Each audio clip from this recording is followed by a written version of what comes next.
لوگوں کا بیٹھنا اس مرحومہ کے مرحوم ہونے پر ہے. مرحومہ کے مرحومہ ہونے پر ہم لوگ کی تعزیتی شرط ہوئی ہے. اب اس میں ان کے لیے دعائے خیر بھی کرنا ہے. مولانا امتیاز الرحمان صاحب نے جو بھی کہا وہ سب درست اور صحیح ہے, اس پر عمل بھی کیا جائے.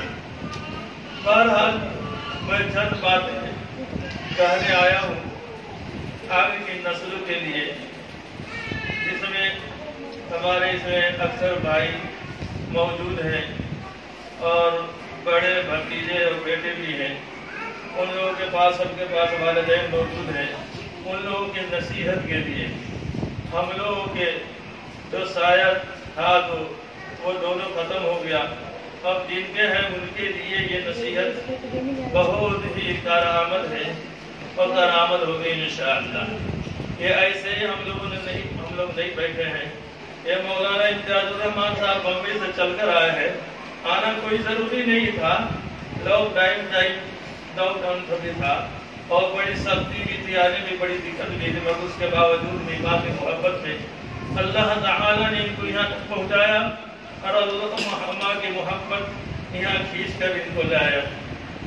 بہرحال چند باتیں مجھے یہ کہنا ہے کہ یہ جگہ جو موجود ہیں ان کے والدین زندہ ہیں, باحیات ہیں, ان کے لیے, ان بچوں کے لیے رمضان کے لیے بات کیا گیا کہ 3 طرح کے ایسا آدمی ہے کہ ہر طرح کی بخشائش ہو جاتی ہے مگر 3 طرح کے آدمیوں کی بخشائش نہیں ہوتی.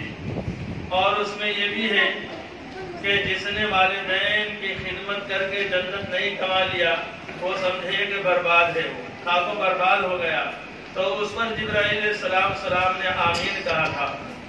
تو مطلب کہنے کا کہ ایک حضور صلی اللہ علیہ وسلم کی فتویٰ اور اس پر جبرائیل علیہ السلام کی تاکید کرنا, آمین کہنا یا اس سخت بنا دیتا ہے. تو اپنے والدین کی جو خدمت کر کے جنت نہ کما لے وہ سمجھیے کہ وہ خاک و برباد ہے. دوسری بات یہ ہے کہ اللہ تعالیٰ نے اس مرحومہ کے نسل میں اور ان کی وجہ سے وہ پیڑ تھی ایک, اور یہ جتنے بیٹھے ہوئے ہم لوگ تمام شاخ ہیں, اور یہ تمام شاخ سیب اور انار کے ہیں.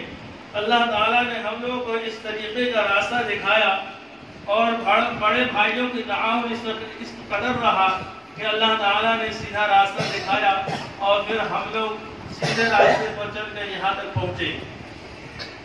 تو اللہ تعالیٰ نے اس مرحومہ کے نسل کے اندر اللہ تعالیٰ نے علماء کو بھی پیدا کیا, حفاظ کو پیدا کیا اور مفتی کو پیدا کیا اور حجاج کو بھی پیدا کیا. سب یہاں موجود ہیں.